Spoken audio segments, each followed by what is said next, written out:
can embarrass me in my own house? The smell of burning flesh filled the kitchen. Mama Grace's scream tore through the mansion as the hot clothing iron pressed against her wrinkled skin.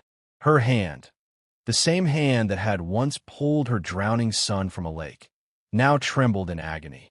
"You think you can embarrass me in my own house?" Vanessa hissed, pressing harder. Outside, thunder rumbled. Inside, an old woman's world shattered. But what Vanessa didn't know was that Marcus had just pulled into the driveway 30 minutes early, and the security cameras had recorded everything. This is the story of how one woman's cruelty destroyed her perfect life, and how a mother's sacrifice finally brought the truth into the light. Please, all my member, tell the story you want on your comment, and don't forget to share the video, watch the video end, so that you can understand better. Did Mama Grace make a mistake trusting Vanessa? What would you do in her situation? Drop your thoughts in the comments below. I read every single one. If you're loving this story, hit that subscribe button and turn on notifications so you never miss what happens next. Trust me, you won't believe how this unfolds. Where are you watching from? Comment your city: Atlanta, New York, London, Toronto, or anywhere in the world. Let me see how far our family reaches. 25 years ago in rural Mississippi, Mama Grace was known as the strongest woman in Clarksville. Not because of her body — her right leg had been damaged in a car accident when she was 19 — but because of her spirit. Every morning before dawn, she'd wake in their tiny trailer, the one with gaps in the walls where winter wind whistled through. She'd hobble to the kitchen, her twisted leg dragging slightly, and pack lunches for her son Marcus. Peanut butter sandwiches, an apple if they could afford it, and always a handwritten note: "You're going to do great things." Marcus was 8 years old when the accident at Miller's Lake nearly took his life. He'd been showing off, trying to reach a baseball that had rolled onto the old dock. The rottenwood gave way. He plunged into the murky water, his small arms flailing as the current pulled him under. Mama Grace didn't hesitate. She didn't think about her bad leg or the fact that she could barely swim. She jumped. The water was freezing, thick with mud. She felt her damaged leg screaming as she kicked, felt her lungs burning, but her hands found his shirt. She pulled him up, pushed him toward the surface, and took the impact when her back slammed into a submerged log. On the muddy bank, as Marcus coughed up water, she held him close. "Are you okay, Mama?" he'd whispered, seeing blood on her shin where the log had struck. "As long as you're breathing," she'd said, her voice shaking, "I can handle any pain." Those words would echo through the years. Marcus excelled in school.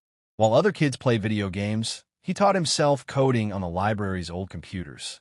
Mama Grace worked 3 jobs, cleaning offices at night, doing laundry for wealthy families, selling homemade pies at the farmer's market, so he could attend a computer camp one summer. When he got a full scholarship to Georgia Tech, she cried for an hour, clutching the acceptance letter like it was made of gold. "You did it, baby," she'd whispered. "You're going to leave this trailer park behind." "We're going to leave it behind, Mama," he'd corrected her. And he kept his promise. By 30, Marcus had built a cybersecurity company that Fortune 500 companies paid millions to protect them. By 35, his face was on the cover of Forbes. The trailer in Mississippi became a memory, replaced by a 6-bedroom mansion in Atlanta's most exclusive neighborhood. Mama Grace should have been living her dream. Instead, she was about to enter her worst nightmare. When Marcus brought Vanessa home, everything seemed perfect. Vanessa was polished, elegant, a corporate lawyer with degrees from Yale. She shook Mama Grace's hand gently and said all the right things. "Mrs. Cole, Marcus talks about you constantly. You raised an incredible man." Mama Grace smiled, but something in Vanessa's eyes, something cold and calculating, made her uneasy. She dismissed it. Every mother worries when her son gets married, she told herself. The wedding was lavish. 300 guests, a designer dress, champagne that cost more than Mama Grace used to make in a month.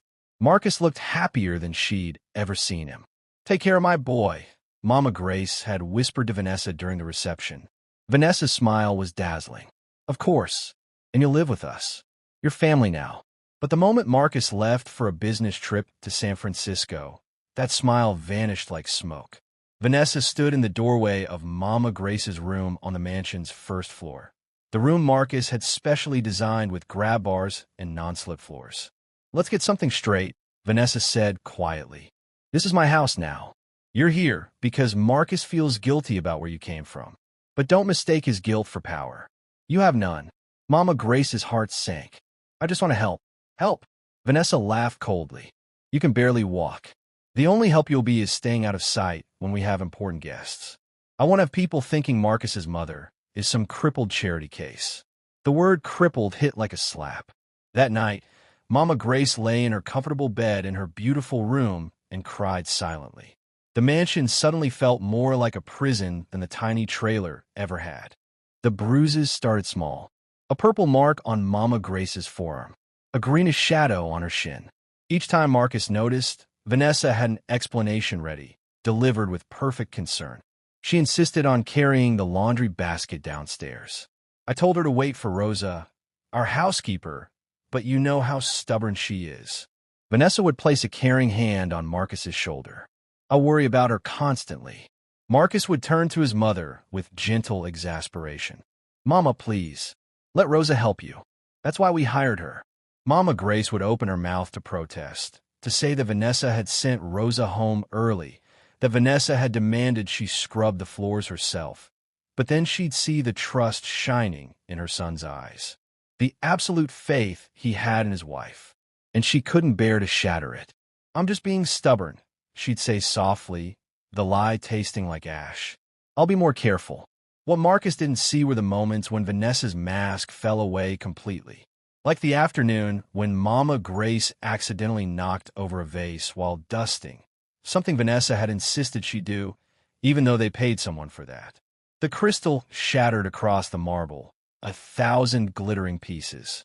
Vanessa appeared instantly, her heels clicking sharply. She didn't speak at first.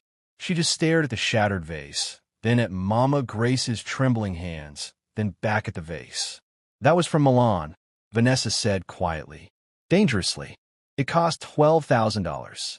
I'm so sorry, I didn't mean." "Of course you didn't mean to." Vanessa's voice was silk wrapped around steel. "You don't mean to do a lot of things. You don't mean to embarrass us. You don't mean to remind everyone that Marcus came from nothing. You don't mean to exist here like some ghost from his shameful past." Each word was a calculated blow. "But you do exist. And every time someone visits, every time they see you limping around with that pathetic leg, they remember that my husband, a man worth $200 million, has white trash for a mother." Mama Grace felt tears burning, but she refused to let them fall. Not in front of this woman. "Clean this up," Vanessa commanded. "With your hands. I want you to pick up every single piece. Maybe the pain will teach you to be more careful." She walked away, leaving Mama Grace on her knees, carefully picking up razor-sharp crystal shards.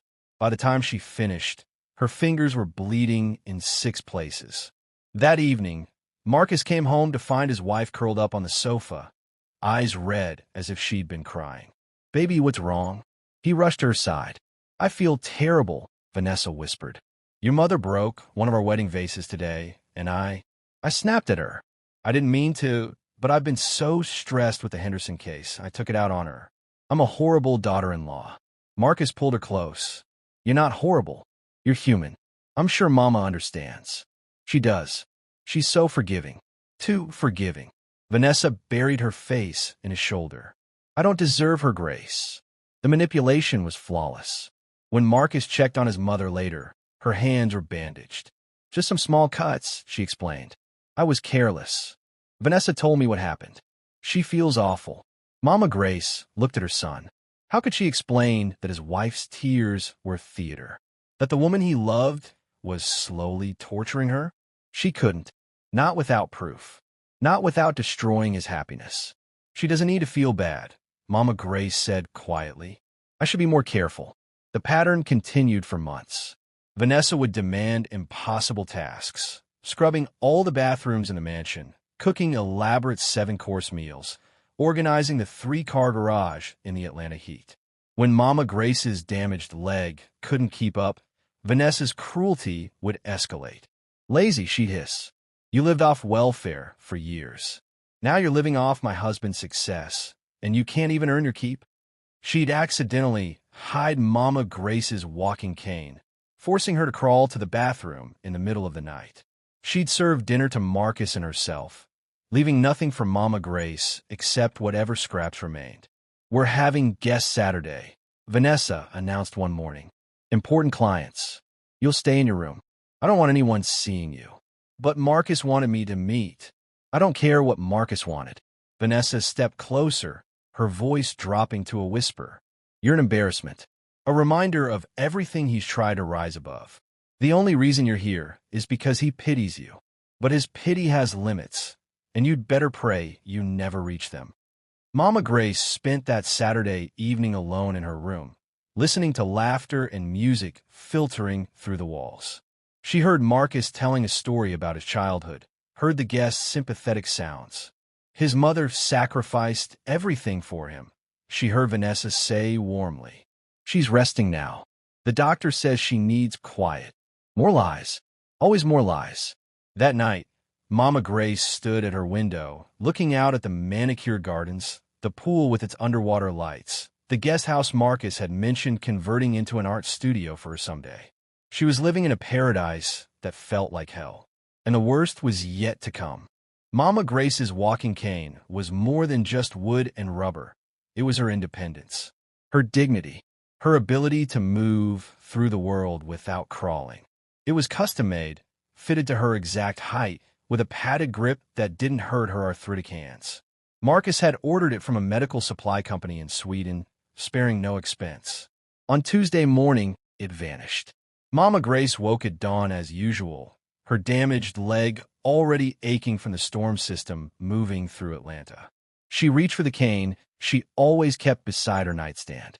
Nothing. She felt around more urgently. Still nothing. Panic fluttered in her chest. She pushed herself up, pain shooting through her hip, and checked the bathroom, the closet under the bed. The cane was nowhere. She managed to pull herself upright using the dresser, then the wall, each movement agony. By the time she reached the kitchen, a journey that should have taken 2 minutes, but took 15, sweat poured down her face. Vanessa sat at the island counter, perfectly dressed in a cream business suit, sipping coffee and scrolling through her phone. She didn't look up. "Vanessa, have you seen my cane?" Mama Grace's voice was breathless from pain. "Your cane?" Vanessa glanced up with false innocence. "No. Why would I know where your cane is? It was beside my bed last night. It's always beside my bed. Maybe you moved it and forgot. You're getting older. Memory issues are common." Vanessa returned to her phone, dismissing the conversation. "I didn't move it. I need it. I can barely walk without." "Then maybe you should stay in your room until you find it." Vanessa's tone was ice. "We're having contractors here today to discuss the kitchen renovation. I don't need you hobbling around, making them uncomfortable." Mama Grace gripped the counter, her leg trembling. "Please, just help me look for it." Vanessa set down her phone with deliberate slowness. She stood, walked around the island, and stopped inches from Mama Grace. "Listen carefully," she said, her voice soft but venomous. "You don't need a cane to sit in your room. You don't need a cane to stay out of my way. And you certainly don't need a cane to remember your place in this house." Understanding dawned like cold water. "You took it. Prove it." Vanessa smiled. "Go ahead. Hobble to Marcus's office and tell him his wife stole your precious cane. See if he believes you over me." She walked away, heels clicking against marble, leaving Mama Grace trembling against the counter. The day became a nightmare. Mama Grace tried to navigate the mansion using walls and furniture for support. Every step was fire. Her damaged leg, which had never fully healed from that car accident 40 years ago, screamed in protest. She made it to the bathroom twice, taking 20 minutes each time for a journey that should have lasted 30 seconds. By afternoon, she was exhausted, hungry, and desperate. That's when she fell.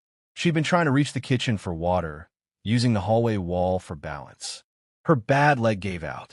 She went down hard, her hips slamming into the hardwood floor with a sickening crack. Pain exploded through her body. She tried to push herself up, but her arms were too weak, her leg useless. She lay there, tears streaming, whispering prayers. "Help! she called out, but her voice was barely a whisper. Please, someone help. Rosa, the housekeeper, found her 30 minutes later. The young woman's eyes filled with horror. Senora Grace, what happened? Where's your cane? I fell. Can you help me up? Rosa helped her to a sitting position, supporting her weight. You should not be walking without your cane. This is dangerous. I can't find it. It's missing. Something flickered across Rosa's face. Recognition. Perhaps even knowledge. But she said nothing. She helped Mama Grace back to her room, settled her in a bed, and brought water and pain medication. Rosa, Mama Grace gripped her hand. Have you seen my cane? The housekeeper looked away, uncomfortable. I clean only where Mrs. Vanessa tells me. I do not go in certain places. What places? I'm sorry, Senora. I need this job. I have 3 children. Rosa's eyes pleaded for understanding. I cannot. It's okay. Mama Grace released her hand, understanding immediately. Rosa knew something but was too afraid to speak. After Rosa left, Mama Grace lay in bed, staring at the ceiling. The physical pain was terrible, but worse was the psychological torture of it all.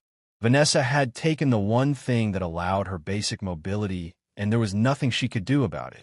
That evening, Marcus came home and visited her room. Mama, Rosa told me you fell today. Are you okay? His face was creased with worry.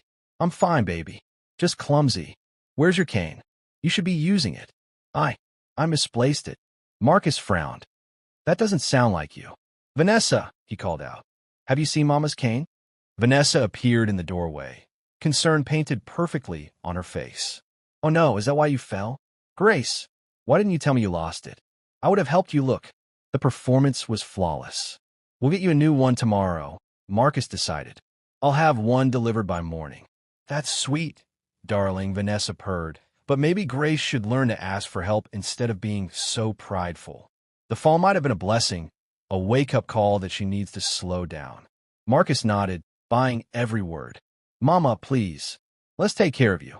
After they left, Mama Grace heard Vanessa's laughter echoed down the hallway, distant and cruel.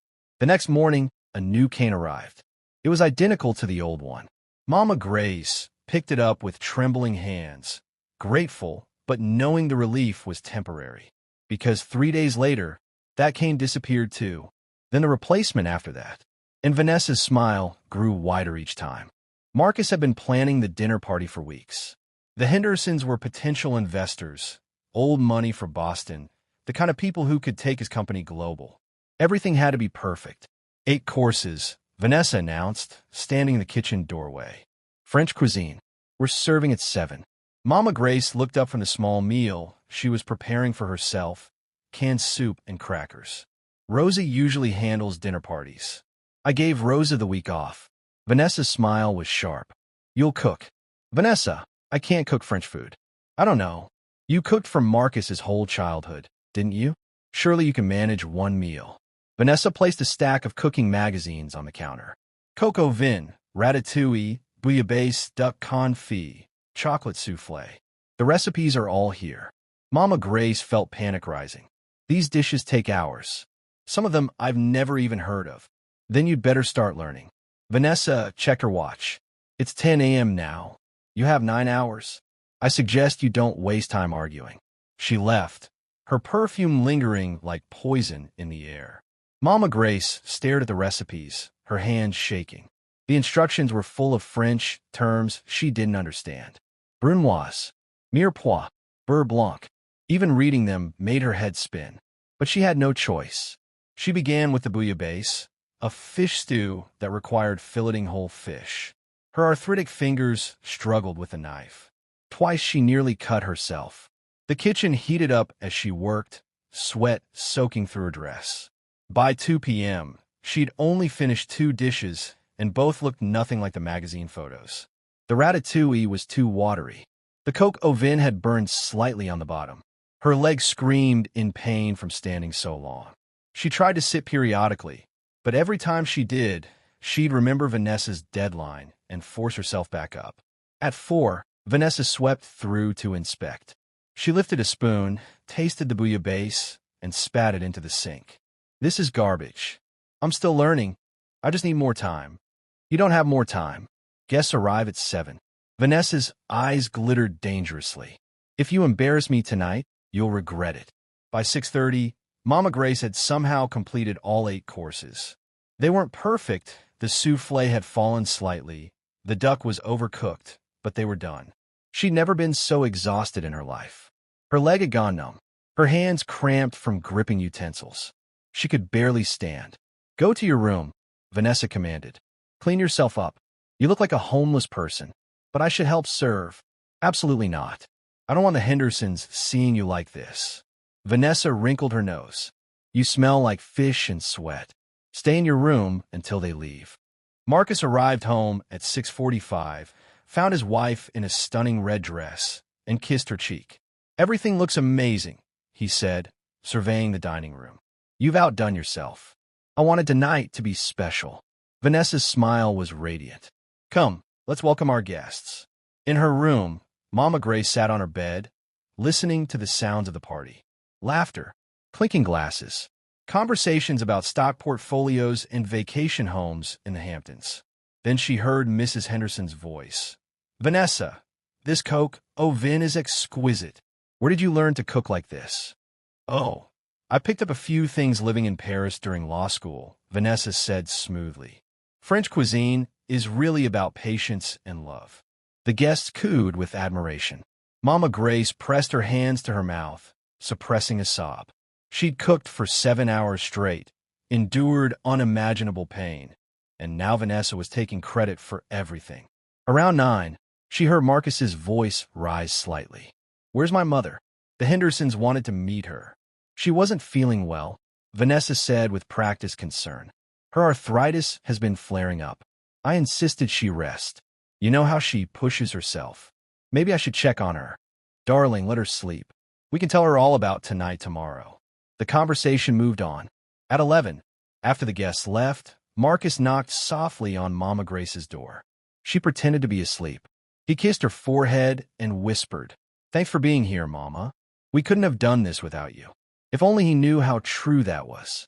The next morning, Mama Grace woke to find her door locked from the outside. She tried the handle several times, confusion turning to fear. She knocked. Hello. The door is stuck. Vanessa's voice came from the hallway, casual and cold. It's not stuck. I locked it. Why? Let me out. You embarrassed me last night. I stayed in my room like you told me. Exactly. The Hendersons kept asking to meet Marcus's famous mother, the woman who sacrificed so much. I had to keep making excuses. Your absence made me look bad. Vanessa's shadow moved under the door crack. You'll stay there today. Think about how your selfishness affects this family. Vanessa, please. I need my medication. I need the bathroom. There's a bathroom in your suite. As for medication, you should have thought about that before hiding last night. You ordered me to stay in my room. Did I? I don't recall that. The shadow moved away. Enjoy your day, Grace. Mama Grace spent 14 hours locked in that room. She had access to a bathroom, yes, but no food, no medication for her pain, no way to call for help. Her phone had mysteriously disappeared from her nightstand. When Marcus came home, Vanessa unlocked the door as if nothing had happened. How was your day, Mama? He asked cheerfully during dinner. Mama Grace looked at Vanessa, who smiled sweetly back. Quiet, Mama Grace whispered. Very quiet.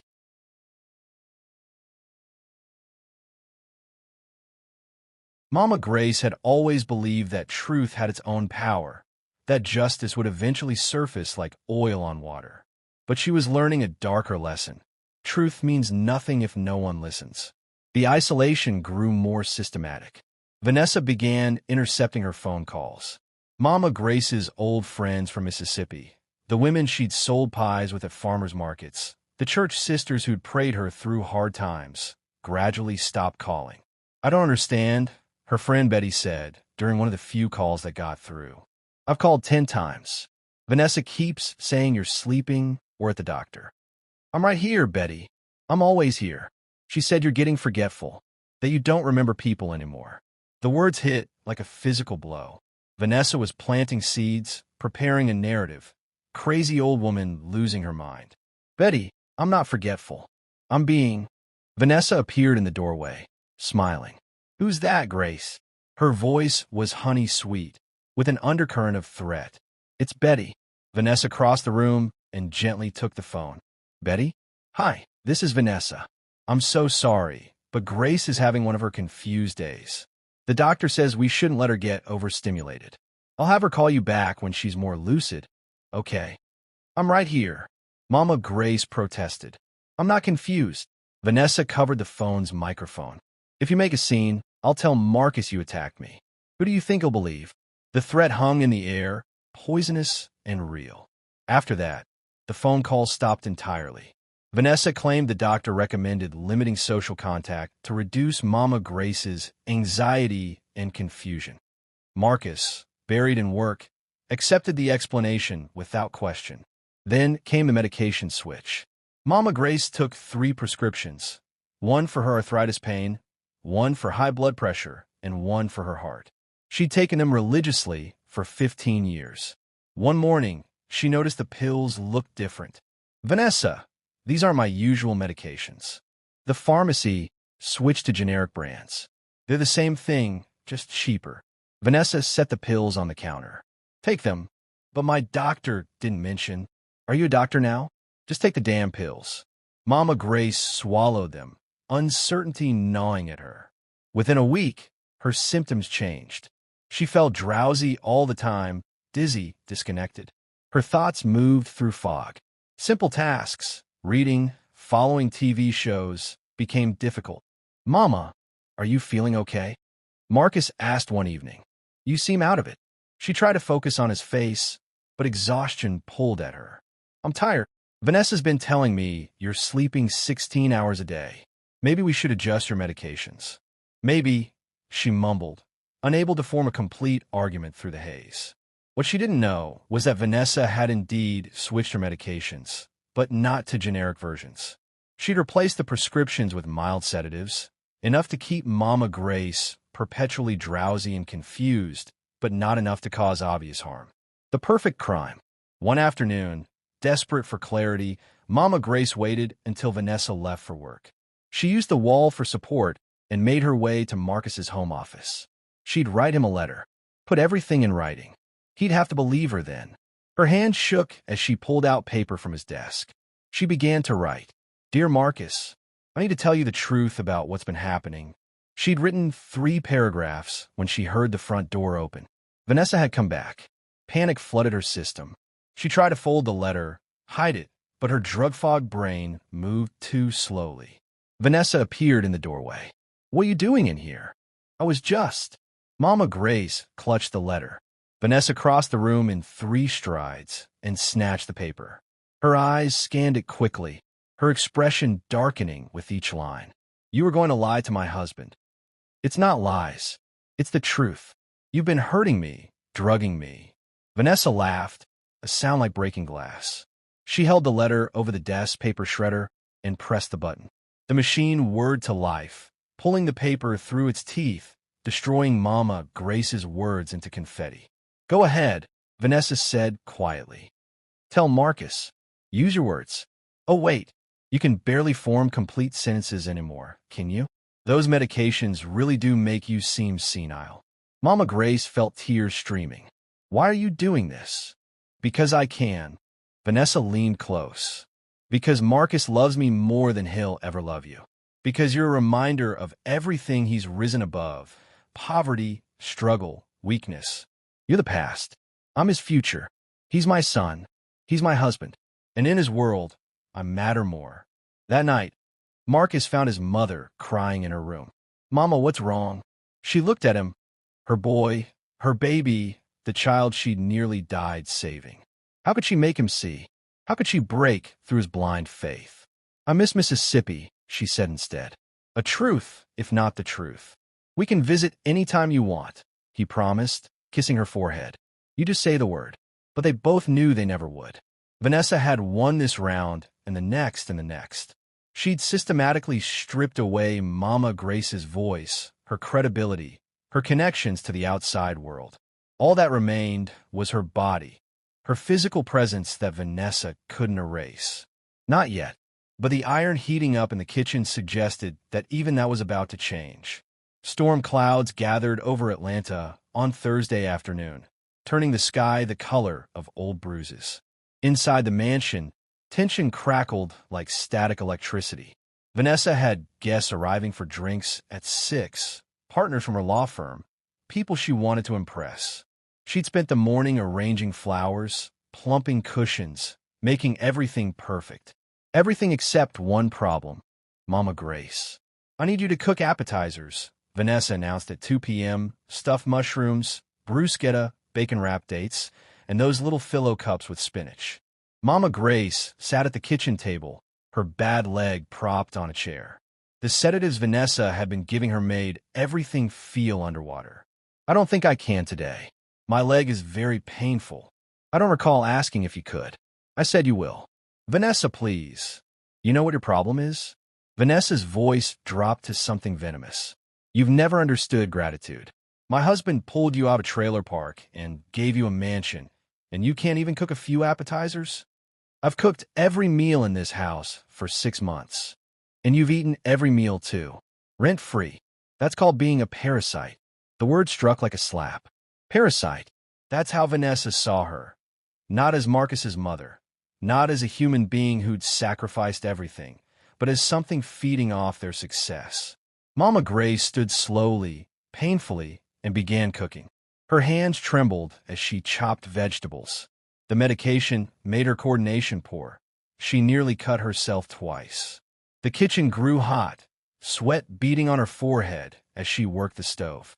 By 4:30, she completed 3 of the 4 dishes. But exhaustion overwhelmed her. Her leg gave out, and she grabbed the counter to steady herself. In doing so, her elbow knocked a pot of soup. The pot tipped, splashing hot liquid across the pristine marble floor. "No, no, no," Mama Grace whispered, panic flooding through her fog mind. She heard heels clicking rapidly toward the kitchen. Vanessa appeared, her face transforming from perfect composure to cold rage in seconds. "What did you do?" "I'm sorry. I'll clean it up right now. You spilled on my floor. My clean floor. 2 hours before my guests arrive." Vanessa's voice was eerily calm, which somehow made it more terrifying. Mama Grace grabbed a towel and tried to kneel, but her bad leg wouldn't cooperate. She bent awkwardly, pain shooting through her hip. "You're useless," Vanessa hissed. "Completely useless. You can't walk right, can't cook right, can't do anything right. You're just a crippled old woman who should have stayed in Mississippi where you belong." Something inside Mama Grace finally broke. Not her spirit, but her silence. "I am Marcus's mother," she said, voice shaking but firm. "I raised him. I sacrificed for him. This may be your house, but I have every right to be here." The silence that followed was deafening. Vanessa's face went perfectly still. Then she smiled, a smile that didn't reach her eyes. "You finally grew a spine? How interesting." She walked to the counter and unplugged something from the wall. "You know what? I think it's time you learned a permanent lesson about respect." She pulled out the clothing iron, the professional-grade one she used for Marcus's expensive shirts. She set it on the counter and turned the dial to maximum heat. The red light blinked on. Mama Grace's blood turned to ice. "Vanessa, what are you doing?" "Teaching you your place." Vanessa's voice was flat, emotionless. "You've been testing me for months. The complaints, the looks, the little rebellions. Today, you finally spoke back to me. That was your mistake. Please, I'm sorry, I didn't mean." Too late.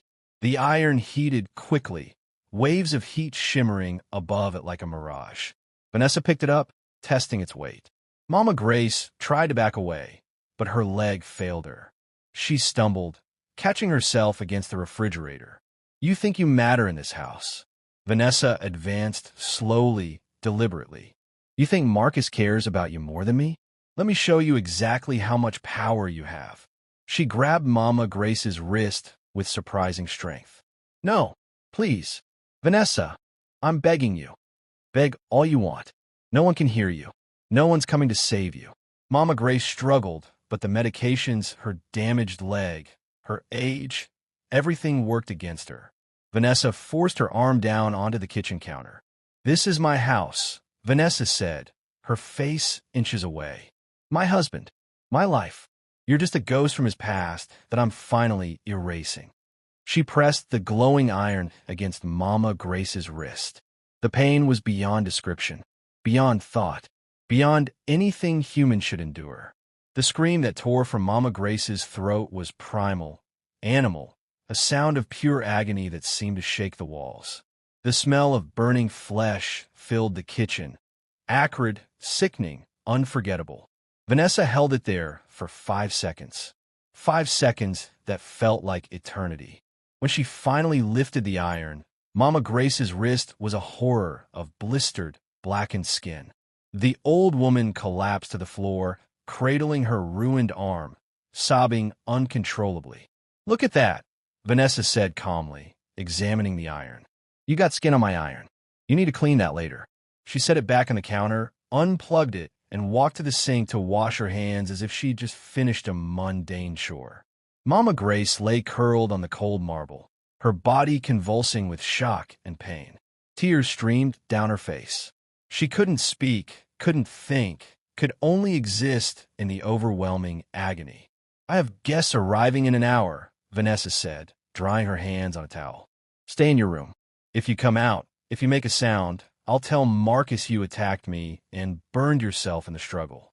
We both know he'll believe me." She stepped over Mama Grace's trembling body and left the kitchen. Outside, thunder rumbled. The storm was getting closer. But inside, the real storm was about to break. Because at that exact moment, Marcus's SUV was pulling into the driveway, 30 minutes earlier than expected. His business dinner had been canceled. He decided to surprise his wife. And the security camera in the kitchen, the one he'd installed last month after a break-in scare in the neighborhood, had recorded everything. Every word, every action, every second of torture. Marcus Cole didn't know it yet, but his entire world was about to shatter into pieces that could never be put back together. Marcus Cole pulled his black Mercedes into the garage, exhausted but happy to be home early. The Henderson deal had closed faster than expected. Signed contracts, champagne, handshakes all around. He'd texted Vanessa an hour ago, coming home early. "Can't wait to see you." She hadn't responded, which was unusual, but he figured she was busy preparing for a law firm gathering. He entered through the garage door into the mudroom, loosening his tie. The house was quiet except for the soft hum of the air conditioning. Then he heard it, a sound that turned his blood to ice. A scream, raw, agonized, barely human, cutting through the air like a knife through flesh. His mother's voice. "Mama." He dropped his briefcase and ran toward the kitchen, his heart hammering against his ribs. He burst through the doorway and stopped dead. Mama Grace lay crumpled on the marble floor, her body curled into itself, trembling violently. Her right arm was clutched against her chest, and even from 10 feet away, he could see the angry, blistered burn covering her wrist. The smell hit him next, charred flesh, unmistakable and horrifying. "Mama." He was on his knees beside her in seconds, his hands hovering, afraid to touch her and cause more pain. "What happened? Who did this?" Her eyes opened, clouded with agony, with tears, with something that looked like terror. "Marcus," she whispered. "You're home." "I'm here, Mama. I'm right here." His voice cracked. "What happened? Did you burn yourself cooking?" He looked around frantically. A pot of soup had spilled on the floor. The iron sat on the counter, unplugged but still warm. The pieces didn't fit together. Then he saw movement in the doorway. Vanessa stood there, frozen, her face pale. For just a moment, maybe half a second, he saw something in her expression he'd never seen before. Guilt, fear, calculation. Then it vanished, replaced by concern. "Oh my God, Marcus! Thank God you're home." She rushed forward. "I found her like this. I think she tried to cook," and the iron fell. The iron fell? Marcus looked at the counter, then at his mother's wrist, then back at Vanessa. Something wasn't right. The burn was too precise, too deliberate. Not the pattern of an accident. "Baby, we need to call an ambulance." Vanessa reached for him. "Don't touch me." His voice was quiet, deadly. "Step back." "What?" "Marcus, I'm trying to help." I said step back. Vanessa froze, confusion and fear warring on her face. Marcus's mind was racing. 6 months of small inconsistencies suddenly crashed together like puzzle pieces. The bruises his mother always explained away. Her increasing drowsiness and confusion. The way she flinched whenever Vanessa entered her room. Her friends stopping her calls. The missing canes. And most damning, the look in Vanessa's eyes right now. Not shock, not horror, but fear of being caught. What really happened? He turned to his mother, his voice gentle despite the fury building inside him. Mama, please, tell me the truth. Mama Grace's lips trembled. She looked at Vanessa, then back at Marcus. I fell. I was clumsy. Stop protecting her.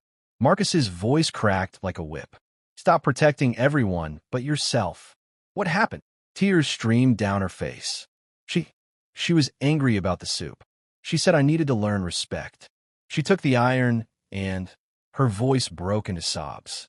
The words hit Marcus like bullets, each one finding its mark, tearing through the illusion of his perfect marriage, his perfect life. He stood slowly, his entire body rigid with barely contained rage. He turned to Vanessa. You burned my mother.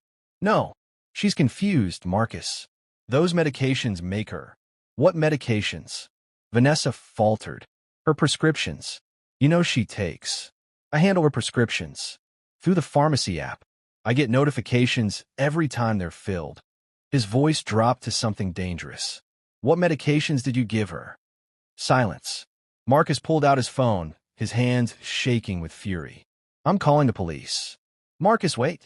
Let me explain. Vanessa's polished facade cracked completely. She was being disrespectful. She talked back to me. I just wanted to. You wanted to what? Torture my mother? The woman who raised me? The woman who saved my life. I'm your wife. You're nothing. The words came out cold, final. You're nothing to me anymore. He dialed 911, his eyes never leaving Vanessa's face. But even as he spoke to the operator, even as Vanessa began to cry and plead, even as his mother sobbed on the floor, Marcus remembered something. The security cameras. He'd installed them throughout the house last month, including the kitchen. Wait here, he told the 911 operator. I'm sending you video evidence. He pulled up the security app on his phone, selected the kitchen camera, scrolled back 1 hour. And there it was. Everything. In crystal clear, high definition. Vanessa's cruelty. The threats. The deliberate, methodical torture. His mother's screams. The burning. All of it. Marcus played the video in silence, his face draining of color, his jaw clenched so tight it ached. When it finished, he looked up at Vanessa. She stood paralyzed, watching her entire life collapse in real time. The police are on their way, Marcus said quietly. And I'm sending them this video. You're going to prison, Vanessa, for a very long time. Marcus, please. I love you. It was a mistake. I can change. You love me. He laughed, a broken, bitter sound. You tortured my mother, the woman who sacrificed everything so I could have a future. The woman who nearly died saving me from drowning when I was 8. You burned her like she was nothing. He knelt beside his mother again, carefully lifting her into his arms. I'm so sorry, Mama, he whispered, tears finally falling. I'm so sorry I didn't see it. I'm so sorry I didn't protect you. You're here now, she whispered back. That's what matters. In the distance, sirens wailed. Justice was coming. And Vanessa's perfect life was about to burn as completely as the flesh she'd charred. The blue lights painted the mansion's white walls in alternating flashes, turning the elegant Atlanta estate into a crime scene. 2 police officers entered first, a tall black woman named Officer Jenkins and her partner, a stocky Latino man, Officer Rodriguez. Behind them came 2 paramedics rushing a stretcher. She's in here, Marcus called from the kitchen, still cradling his mother. Please help her. The paramedics moved with practiced efficiency, carefully examining Mama Grace's burn.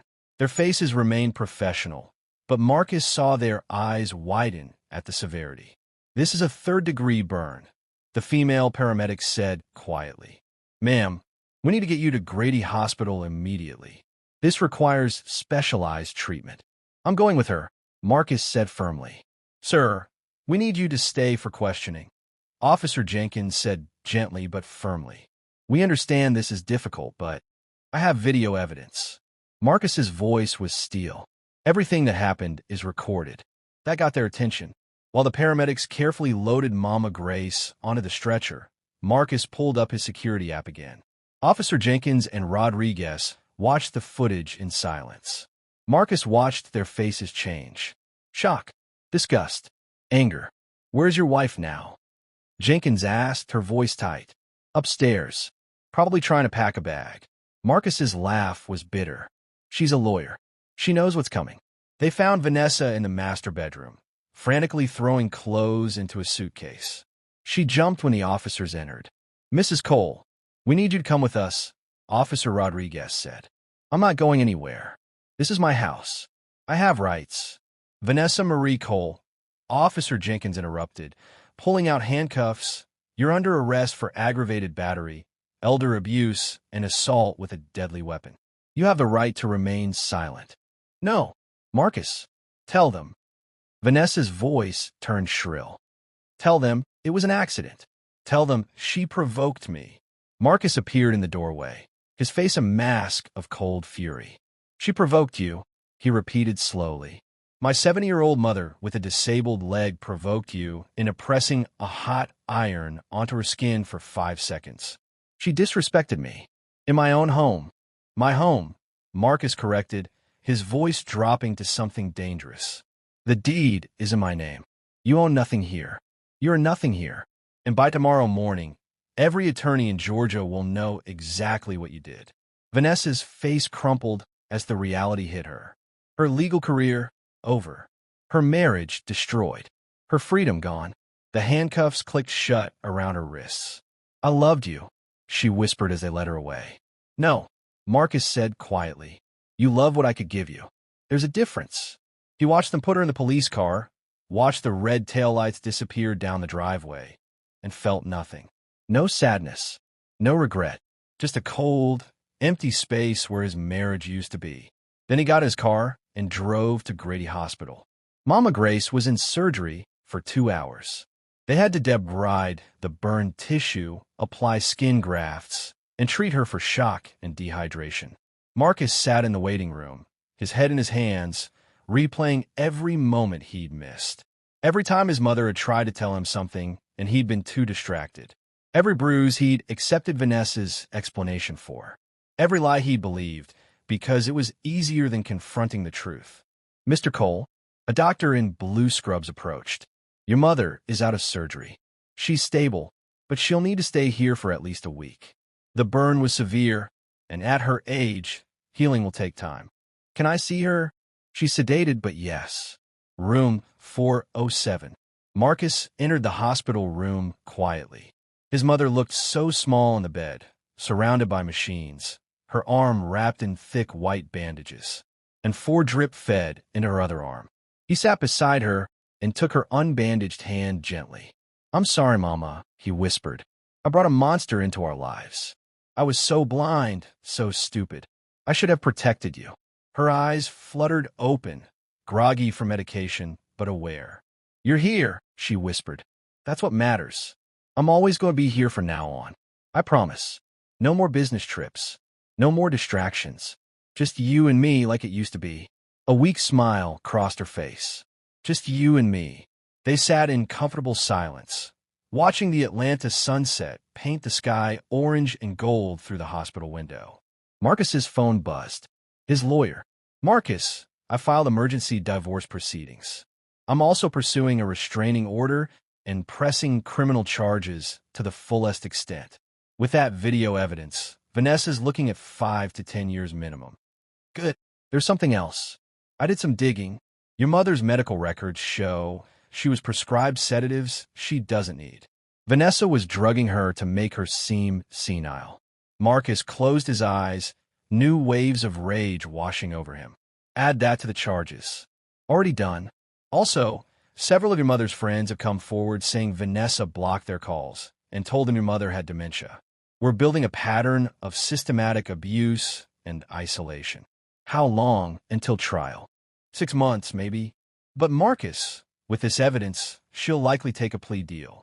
No jury would acquit her after seeing that footage. After the call ended, Marcus looked at his mother again.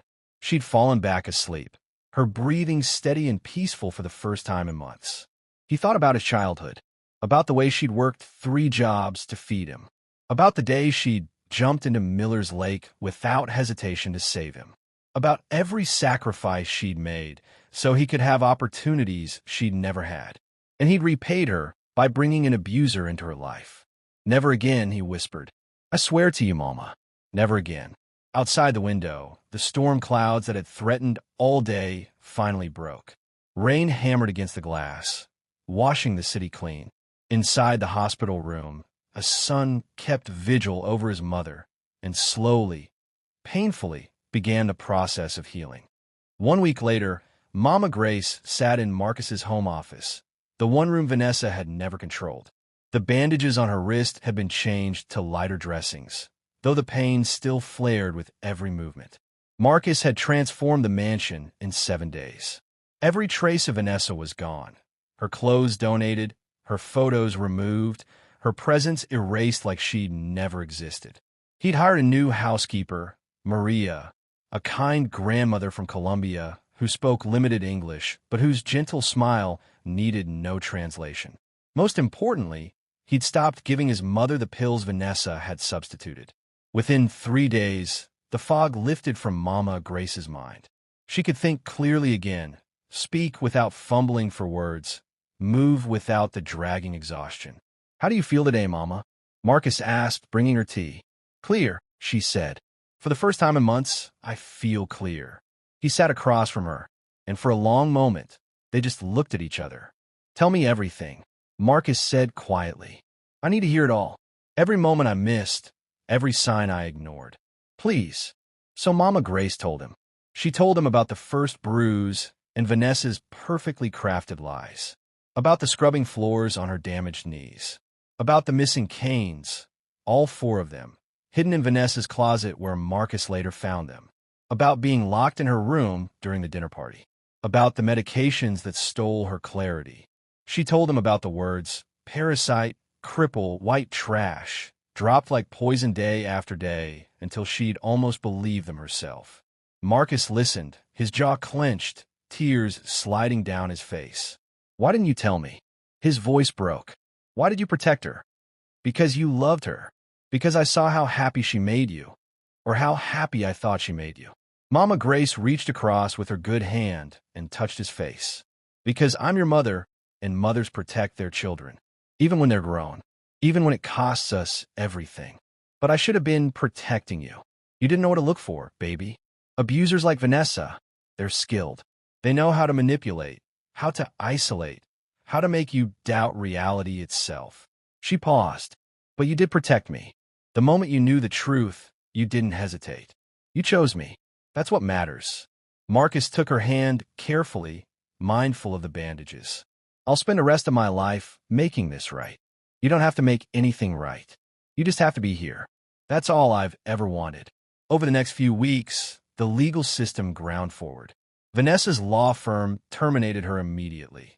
The video had leaked despite court orders, and within 48 hours, it had spread across legal circles in Atlanta. No firm would touch her. The Georgia State Bar opened an ethics investigation. A lawyer who commits felony assault loses their license. Vanessa's career was over before the trial even began. Her wealthy family from Boston, the one she'd always bragged about, released a brief statement.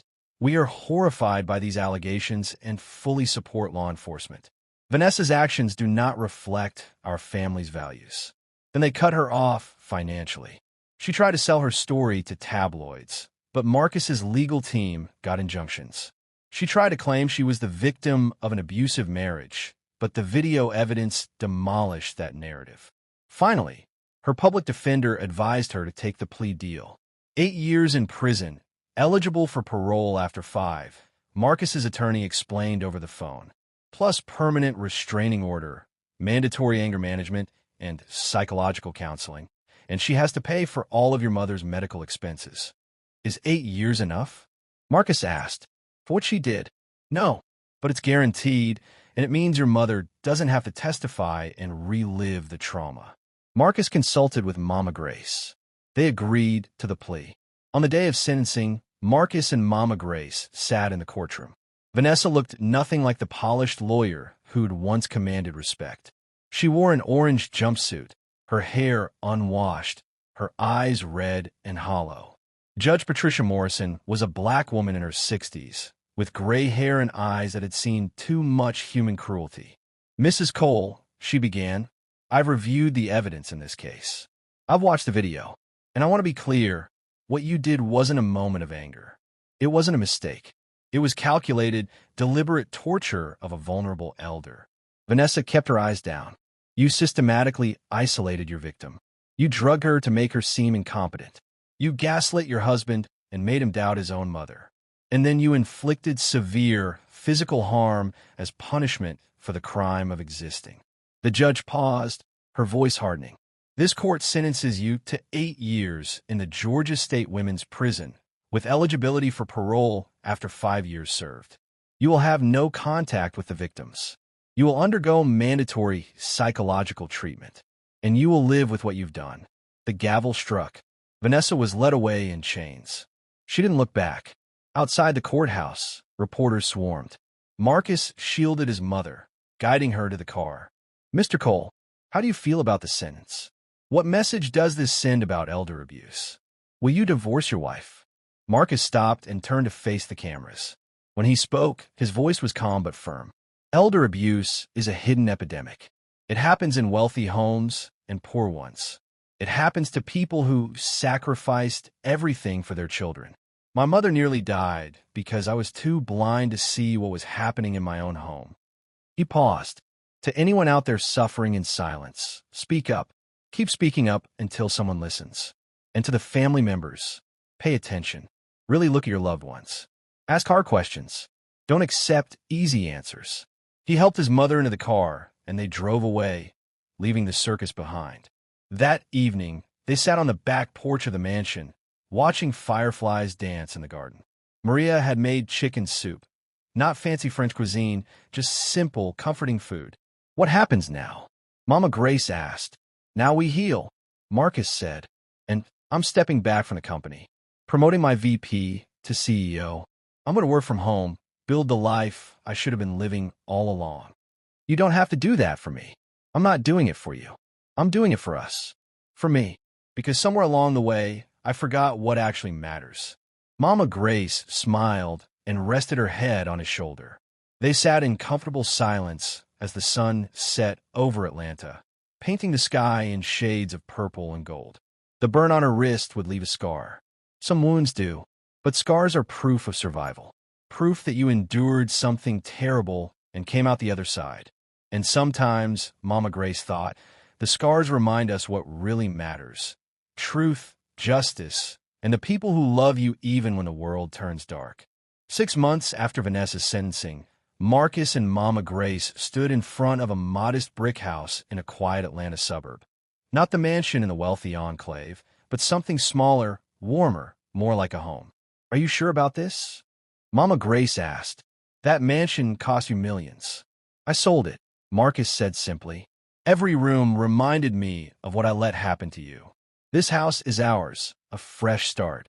The new house had 3 bedrooms, a garden with magnolia trees, and a porch with a swing. It was about the same size as 3 of their old mansion's rooms combined. It was perfect. Marcus had done more than move houses. He'd restructured his entire life. He'd promoted his VP to CEO of the cybersecurity company and taken a position as creative consultant, working from home, setting his own hours, actually sleeping at night. The money was less, but still more than enough. More importantly, he was present. He'd hired Dr. Patricia Okonkwo, a physical therapist who specialized in mobility issues, who came 3 times a week to work with Mama Grace. Her leg would never be perfect, but with proper treatment and exercise, the pain decreased significantly. He'd reconnected with his mother's old friends from Mississippi, Betty and the church ladies who'd called for months before Vanessa blocked them. They visited monthly, and the house filled with laughter and stories and the smell of homemade pies. Most surprisingly, Marcus had started volunteering at the Atlanta Elder Abuse Prevention Center, speaking to families about warning signs, sharing his story, helping others avoid his mistakes. Your story saves lives, the center's director told him. Every week, someone comes forward because they heard you speak. They recognized the patterns. It didn't erase his guilt, but it helped. One evening, Marcus found his mother in the garden, tending to the tomato plants she'd insisted on growing. "Mama, you don't have to do yard work. We can hire." "I want to," she interrupted gently. "I spent months being told I was useless, that I couldn't contribute. Let me grow things. Let me feel alive." He sat beside her on the garden bench, watching her work. "Can I ask you something?" he said. "How did you forgive me?" She looked up, surprised. "Forgive you? For what?" "For bringing her into our lives. For not seeing what she was doing. For choosing her over you, even without realizing it." Mama Grace set down her trowel and turned to face him fully. "Marcus, you didn't choose her over me. You were manipulated by someone skilled at manipulation. There's a difference." She took his hand. "And the moment you saw the truth, not when it was convenient, not when you were ready, but the exact moment you knew, you acted. You protected me. You believed me. You didn't make excuses for her, or ask me to forgive her, or try to save your marriage. You chose justice. But I should have seen it sooner. Maybe. But abuse thrives in the shadows, baby. It relies on good people not seeing, not believing, not wanting to accept that someone they love could be capable of such cruelty." She squeezed his hand. "What matters is what you did when the lights came on." They sat in silence for a moment. "Do you think she'll ever understand what she did?" Marcus asked. "I don't know. I hope so. I hope prison gives her time to look at herself honestly." Mama Grace's voice was thoughtful. "But whether she changes or not isn't our burden to carry. We survived her. That's enough." A year after the sentencing, Marcus received a letter. It was from Vanessa, forwarded through his attorney. The prison return address was stamped in red. He almost threw it away unread, but something made him open it. "Marcus, I don't expect you to read this. I don't expect forgiveness. I don't deserve either. Therapy here is mandatory, and for the first time in my life, I'm actually participating. I've been diagnosed with narcissistic personality disorder and severe insecurity issues stemming from childhood trauma. That's not an excuse. Nothing excuses what I did, but it's an explanation. I was so terrified of being invisible, of being less than, that I destroyed anyone I perceived as competition. Your mother's importance to you threatened my control, so I tried to erase her.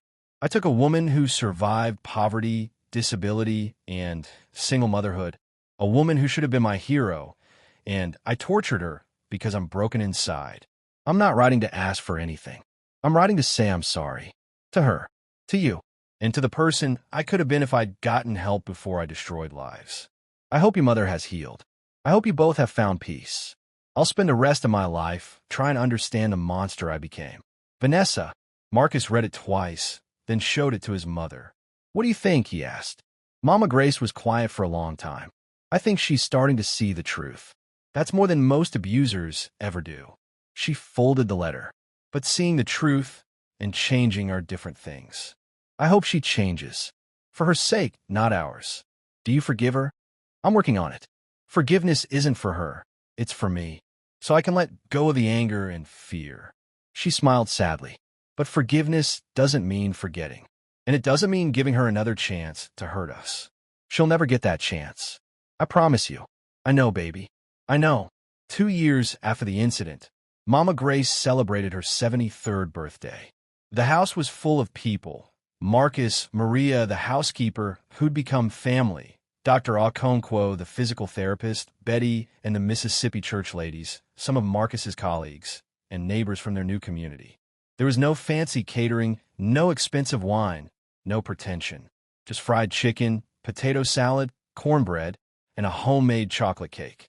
As Mama Grace blew out the candles, surrounded by people who genuinely loved her, Marcus watched from the doorway. He thought about the journey they'd taken, from that trailer in Mississippi to a mansion that became a prison, to this modest house that finally felt like home. He thought about the scars they both carried, visible and invisible, and how those scars had taught them what truly mattered. Success wasn't measured in dollars or square footage or magazine covers. It was measured in moments like this. His mother laughing with friends, her eyes bright and clear, no fear in them anymore. It was measured in trust rebuilt, in wounds healing, in justice served. It was measured in coming home, not to a place but to each other. As the party wound down and guests started leaving, Mama Grace found Marcus on the porch swing. "Thank you for today," she said, settling beside him. "Thank you for every day," he replied. "Thank you for jumping into that lake when I was 8. Thank you for every sacrifice you made. Thank you for surviving Vanessa. Thank you for giving me a chance to make things right." "You know what the best gift you ever gave me was?" she asked. "What?" "Believing me. When I finally found the courage to tell the truth, you believed me immediately. You didn't question, didn't make excuses, didn't ask me to prove it beyond the evidence. You just believed." Her voice grew thick with emotion. So many abuse victims never get that. They spend years being doubted, having to prove and reprove their pain. "You gave me the gift of being believed." Marcus pulled her close, careful of her healing wrist. "I'll always believe you, Mama. Always." They rocked gently on the swing as the sun set over their new neighborhood. Children played in yards. Dogs barked. Someone a few houses down was grilling burgers. It was ordinary and beautiful and safe. "You know what I've learned?" Mama Grace said quietly. "Suffering teaches us who we really are. Vanessa's cruelty taught me I'm stronger than I thought. Your response taught me that goodness still exists. And this," she gestured to the house, the garden, the life they'd rebuilt, "this teaches me that we can heal." "We're still healing," Marcus said. "Yes, and that's okay. Healing isn't quick. It's not linear. Some days I still wake up afraid.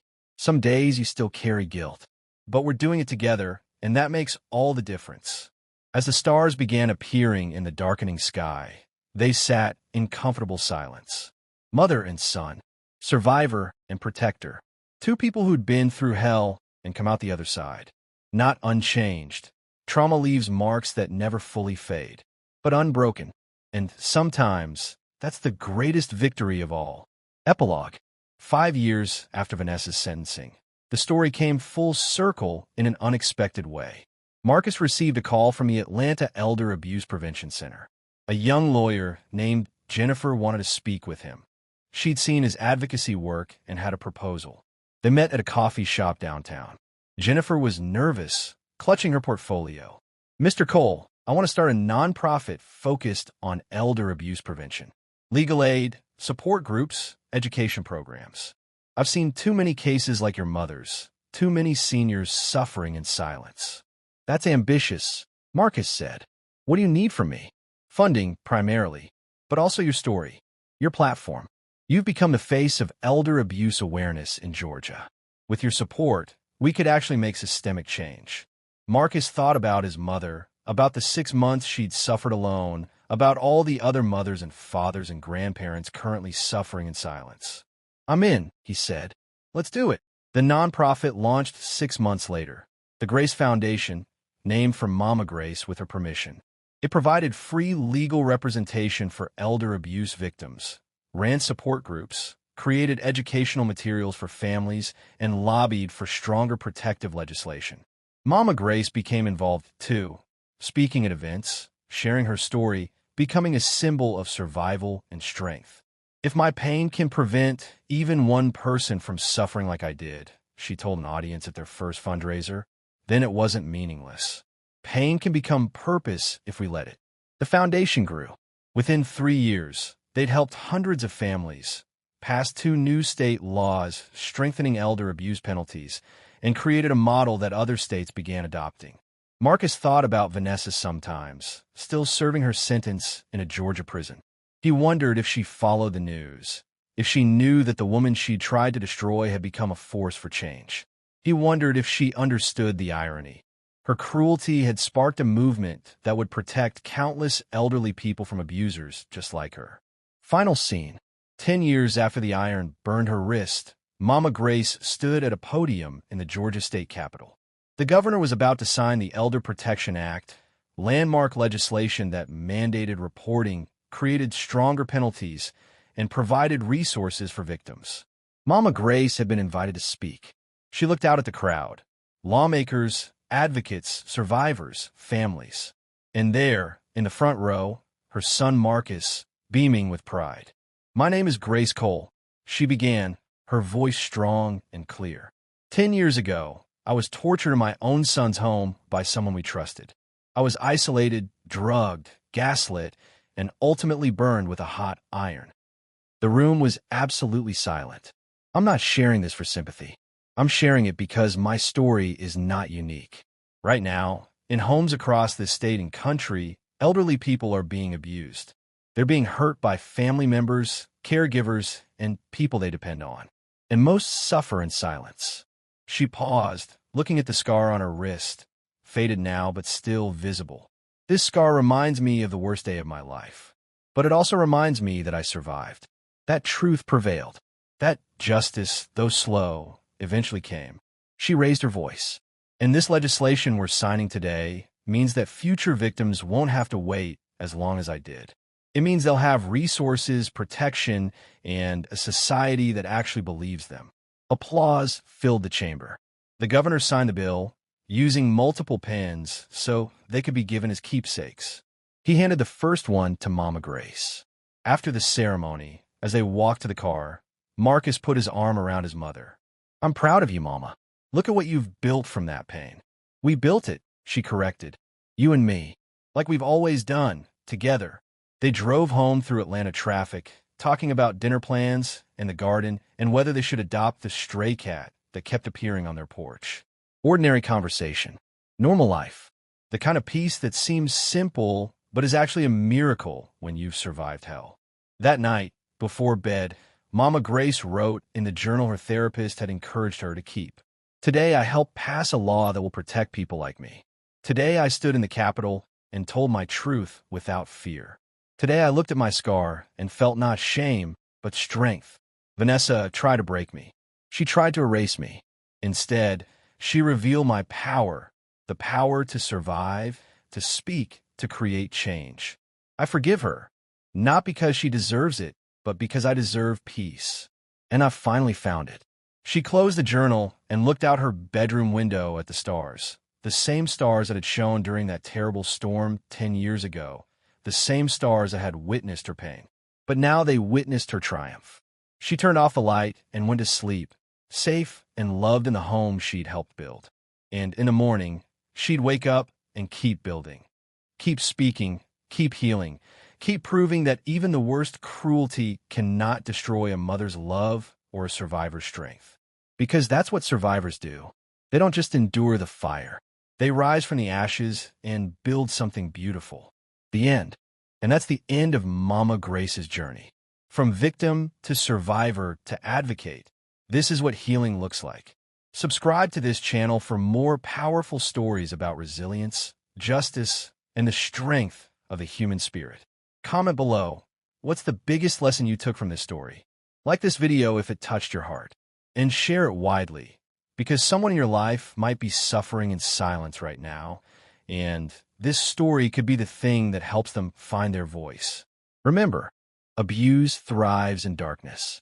Speak up, believe victims, demand justice, and never, ever forget that those who survive the worst pain often become the strongest voices for change. Where are you watching from? Comment your city: Atlanta, New York, London, Lagos, Nairobi, anywhere in the world. Let's build a global community that says no to elder abuse.